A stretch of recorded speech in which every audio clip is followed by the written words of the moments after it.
There is a common assumption that humans are in control of their lives, that they make decisions through conscious will. But what if this is an illusion? What if most decisions are not self-directed, but are instead governed by a powerful, unseen system? A system we will call the comfort filter. The prevailing belief is that we are rational actors. When presented with a choice, the idealized model is one of careful deliberation, weighing pros and cons, calculating outcomes, and logically selecting the optimal path. This is the story we tell ourselves. But observation of actual human behavior reveals a starkly different reality. The logical model disintegrates under scrutiny. A different pattern emerges, one that is not driven by reason, but by something far more fundamental. To understand this underlying pattern, we must first deconstruct the concept of choice itself. The sense of freedom we perceive may in fact be an illusion. Here is the core principle. The primary driver for decisions is not what is best, but what is comfortable. And comfort in this context should be viewed not as a goal, but as a subconscious filter. Every option you consider must pass through it. It operates silently, automatically, so we rarely, if ever, detect its presence. So why is the brain structured this way? Why would comfort be prioritized over optimality? The answer is located in our biology, in what can be termed the energy equation. First, we must define comfort with precision. It is not an emotion, like happiness or contentment. It is a technical state, a state of reduced friction. It signifies low uncertainty, minimal resistance, and an absence of emotional strain. It is, quite simply, the path of least resistance. For the nervous system, this state of low friction is synonymous with safety. And safety allows for a reduction in alertness, a lowering of the guard. This state directly conserves metabolic energy. At its most fundamental level, the brain is an energy conservation machine, hardwired to seek efficiency. The brain's operational logic is brutally efficient. Every decision, no matter how small, consumes energy. The brain's primary directive is to minimize this expenditure. Comfortable choices require less cognitive and emotional energy to process. Therefore, the system defaults to them consistently. How does this filter function? It is not a passive screen. It actively shapes reality using several key mechanisms, what we can call mechanisms of avoidance. The filter's tactics are subtle.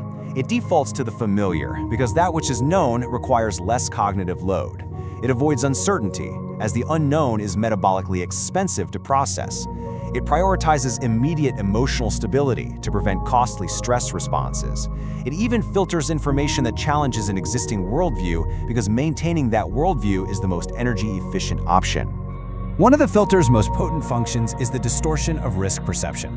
A familiar risk, regardless of its objective size, is perceived as manageable because the brain has processed it before. An unfamiliar risk, even a minor one, feels unpredictable and large. This distortion is not based on reality, it's based on processing efficiency. The filter is also intrinsically linked to emotion. The brain's first priority is always emotional stability. In any given choice, an option that reduces anxiety will be favored over one that might increase it. And this assessment happens before the conscious logical mind is even engaged. This is the function of habit. Habits are the ultimate energy-saving mechanism, automating behavior and removing the need for conscious decision-making. The comfort filter reinforces habits. Each time the comfortable path is chosen, the habit strengthens, until the choice is no longer a choice at all. It is simply an automatic, unconscious behavior. These small, moment-to-moment choices might appear inconsequential, selecting the same food, taking the same route, avoiding a difficult subject, but over time, their cumulative effect builds something much larger, an architecture of constraint. Consider a single decision guided by comfort, a minor avoidance, an easy path taken. In isolation, it appears to be nothing, one insignificant data point among thousands. But of course, it is never just one decision. These small, comfortable choices repeat. They form patterns. They accumulate day after day, week after week. They are threads being woven into a larger fabric. And as time passes, the range of what is even considered possible begins to contract. Paths that feel uncertain or difficult are filtered out so early in the decision process that they are no longer perceived as options at all. Eventually, the path of least resistance solidifies. What began as a simple energy-saving preference has now become a set of invisible walls, a self-constructed architecture that quietly constrains the boundaries of a life.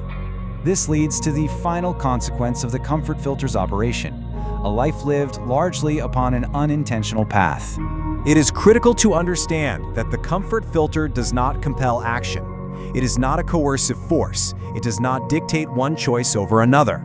Its mechanism is guidance, a persistent, subtle influence. It alters the terrain of choice, making one path appear smooth and easy, while others appear difficult and uncertain. It makes the comfortable path the most probable path. All of this occurs beneath conscious awareness. Uncomfortable alternatives are dismissed based on their friction profile before the conscious mind has a chance to evaluate them rationally. The filter does not just influence your choice, it curates the menu of options you believe you have. This leads to a final, unavoidable question. If choices are filtered and guided by this silent, automatic system long before conscious awareness is brought to bear, how much of what people choose is actually intentional?